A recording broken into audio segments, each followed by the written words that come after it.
تعالوا نعمل أسكى ششبرك باللبن، إشي سبيشال. بدنا 4 كاسات طحين عشان نعمل عجينة الششبرك. لكل كاستين طحين بدهم كاسة مي. هاي عنا 4 كاسات طحين وعنا كاستين مي، ومنديرهم بالتدريج وبنخلط نخلط. بس وهسا بنملح وبندير ما يقارب معلقة زيت صغيرة، وبعد ما عجناها لمدة 10 دقايق بنخليها ربع ساعة ترتاح. بدنا بصلتين بنفرمهم ناعمين وسنين توم صغار بنفرمهم ناعمين. هسا بدنا زيت، نحتاج زيت للحشوة. بندير زيت على المقلاية وبنشغل الغاز وبندير أول إشي البصل.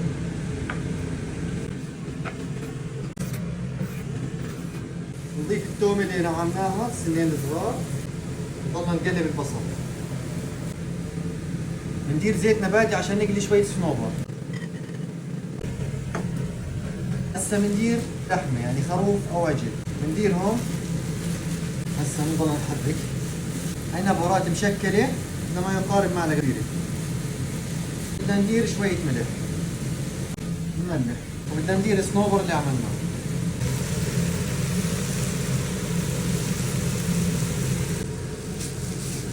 بعد ما استوت عندنا اللحمة بنخليها على جنب ونطفي النار عليها.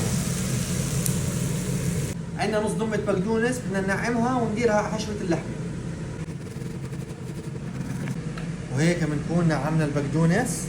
هسا بناخذ البقدونس بنحطه على اللحمة. بعد ما ريحنا العجين صارت هيك منظر العجين.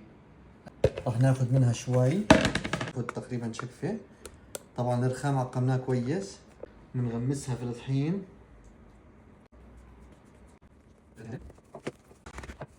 بعد ما رقينا العجين بدنا اياها طبعا رفيعة مش خميلة تكون. بنبلش بنجيب فنجان صغير وبنعمل هيك، بنضغط على العجين.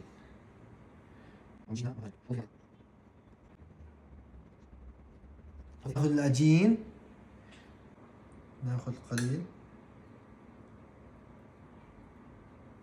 بعد ما عملناها زي حبة القطايف نعمل هيك وهيك، وبتصير أحلى حبة ششبرك. ونحطها بالصينية بالفرن لمدة 10 دقايق ينشف على حرارة 170. عندنا جميد سائل أي نوع بنخلط طبعا مع المي حسب مقدار الجميد. بنديره على الطنجرة ونضلنا نحرك فيه. ششبرك راح نسقطه على اللبن قبل ما يغلي. معاه رز بتقدروا طبعا عادي. نضلنا نحرك فيه ونحضر قدحة التومة. سنين تومة صغار راح نقدحهم. وهسا بعد ما الششبرك غلي وجهز معنا طلعوه. طبعا الريحة خيال. دقيقة.